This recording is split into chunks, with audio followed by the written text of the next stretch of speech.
Vietnam tour එකේදී අපි දෙවැනියට කියපු සිටි එක තමයි ඩැං නෑන් කියන්නේ. හො චි මීන් වල ඉඳලා වියට්නාම් එයාර්ලයින්ස් ෆ්ලයිට් එකකින් අපි ගියා ඩැං නෑන් වලට.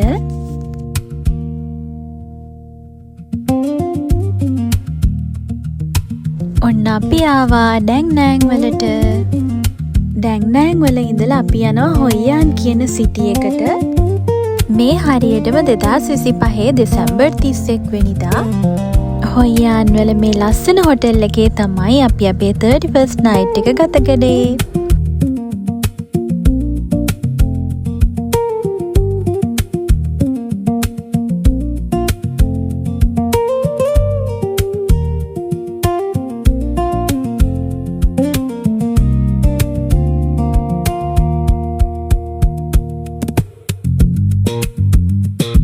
අපි දෙන්නම පළවෙනි වතාවට තමයි වෙන රටක ඉඳලා අලුත් අවුරුද්ද සමරන්න යන්නේ.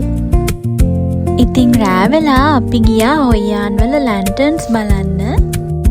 මේ හොයියාන් වල ලොකු ගඟක් තියෙනවා. ඉතින් මේ ගඟ ගාවට තමයි අපි දැන් ආවේ. හඳත් එක්ක බැඳුන හරිම ලස්සන සම්ප්‍රදායක් තමයි මේ ලැන්ටර්න් ෆෙස්ටිවල් එක. ෆෙස්ටිවල් එක තියෙන දවසට මෙයාලා බෝට් වලින් ගඟ මැද්දට ගිහිල්ලා විශ් එකක් කරලා මෙයාලගේ මේ ලැන්ටර්න් එක ගඟේ පා කරලා අරිනවා.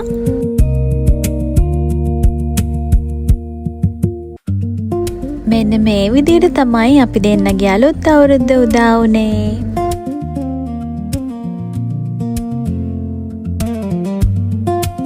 ඩැං නෑන් වල අපි දවස් 4ක් විතර හිටියා. මේ දවසේ අපි මේ යන්නේ ඩැං නෑන් වල බීච් එක බලන්න.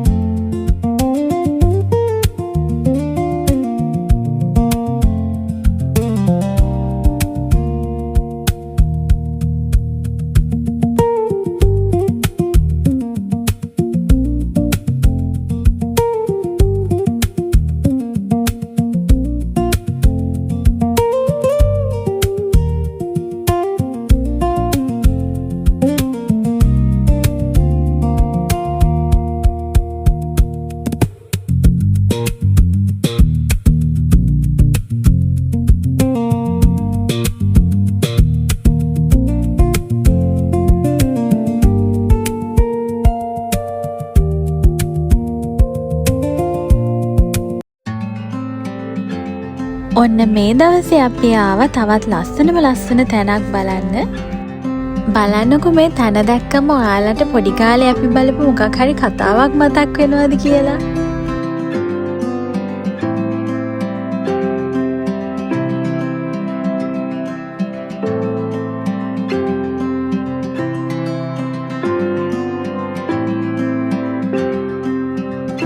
අපි මේ ඇවිල්ලා ඉන්නේ බානා හිල්ස් වලට. අපි ඇත්තටම උදෙන්ම ආවා. ඉතින් මේ එන්ට්‍රන්ස් එකට වෙලා ඉන්නේ මේ ඕපන් වෙනකම්.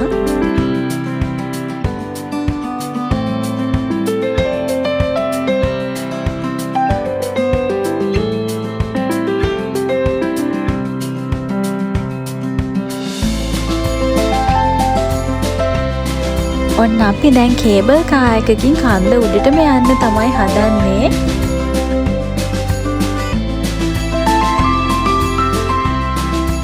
මේක ලෝකයේ දිගම සිංගල් ට්‍රැක් නන් ස්ටොප් කේබල් කාර් එක විදියට ගිනෙස් වාර්තා පොතටත් ඇතුළත් වෙලා තියෙනවා.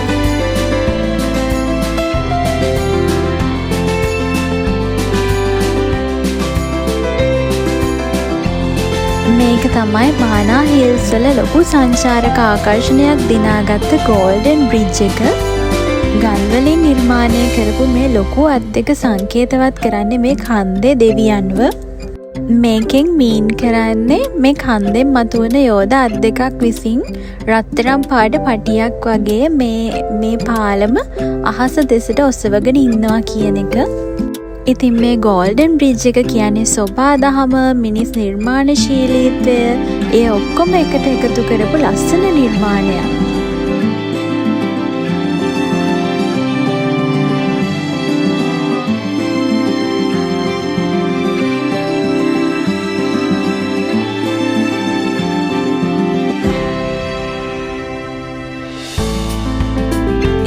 එහෙ බලන්න ගොඩාක් ලස්සන දේවල් තිබුණා.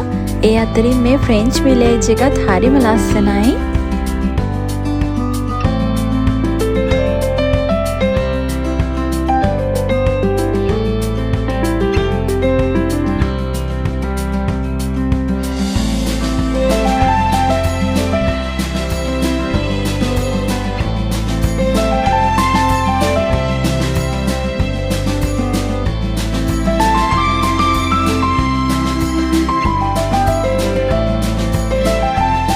ඉතින් අපේ ට්‍රැවල් අයිටනරි එකේ දෙවනි ඩෙස්ටිනේෂන් එකත් අපි දැන් එක්ස්ප්ලෝර් කරලායි තියෙන්නේ. ඉතින් ඩැන්නෑන් වලත් ලස්සන මතක ගොඩාක් එකතු කරගෙන ඊළඟට අපි යන්නේ හනෝයි වලට. එහෙනම් අපි ආයෙමත් හනෝයි මෙමරිස් වලින් හම්බ වෙමු. බයි.